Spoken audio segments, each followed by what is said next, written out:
Hi aspirants, welcome to Simplifying UPSC CRC exam channel. எல்லாருமே எதிர்பார்த்துட்டு இருந்த நான் முதல்வன் யூபிஎஸ்சி ஸ்காலர்ஷிப் எக்ஸாமுக்கான நோட்டிஃபிகேஷன் வந்துருச்சு. ஹோப் எல்லாரும் நோட்டிஃபிகேஷன் பார்த்துருப்பீங்கன்னு நினைக்கிறேன். ப்ராப்பராக நோட்டிஃபிகேஷனை ரீட் பண்ணிவிட்டு அதில் கொடுத்துருக்க லிங்க்கில் நீங்கள் உடனே வந்து அப்ளை பண்ணுங்கள். அப்ளை பண்ணும்போது டீட்டெயில்ஸ் பார்த்து கொடுங்க. சில்லி மிஸ்டேக்ஸ் பண்ண வேண்டாம். ஒன்றுக்கு 2 தடவை நீங்கள் வெரிஃபை பண்ணிவிட்டு கொடுங்க.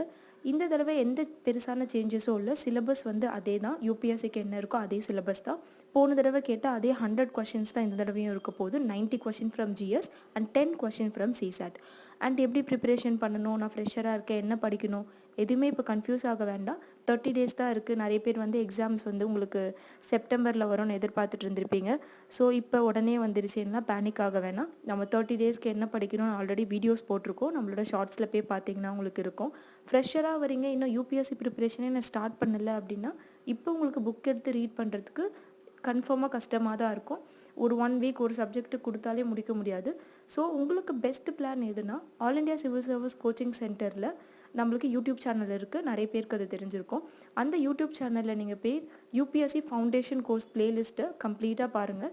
அது மட்டும் இல்லாமல் யூபிஎஸ்சிக்கான ப்ரீவியஸ் இயர் தீமாக அவங்க கவர் பண்ணி போட்டிருக்காங்க. ஒரு 10 years question for each and every subject.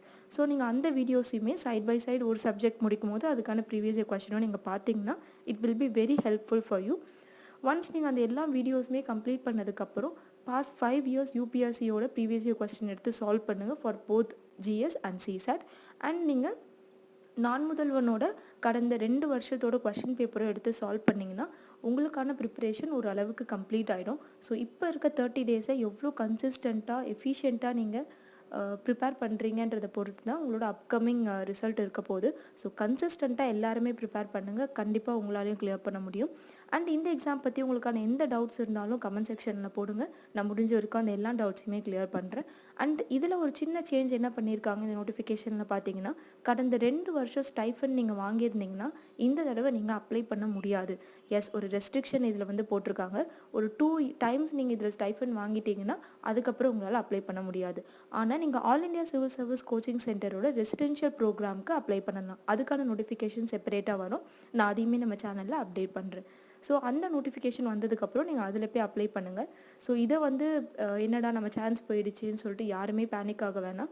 நம்மளுக்கு ஃபைனான்ஷியல் இண்டிபெண்டன்ஸ் தேவை தான். பட் அந்த ஃபைனான்ஷியல் ஸ்ட்ரகிள்ஸ் நிறைய பேருக்கு இருக்கும். ஸோ நீங்கள் என்ன பண்ணலான்னா, all India civil service coaching சென்டருக்கான அந்த எக்ஸாமுக்கு அப்ளை பண்ணுங்கள். அதை எழுதி கிளியர் பண்ணிவிட்டு ஒரு ரெசிடென்ஷியல் ப்ரோக்ராம் போகும்போது நம்மளுக்கு ஃபைனான்ஷியல் ஸ்ட்ரகிள்ஸ் கொஞ்சம் குறையும். அண்ட் ப்ரீவியஸ் இயர் கட் ஆஃப்மே இதில் நான் மென்ஷன் பண்ணியிருக்கேன். ஸோ நல்லா ப்ரிப்பேர் பண்ணுங்கள். உங்களாலையும் கண்டிப்பாக முடியும். All the very best for each and every one.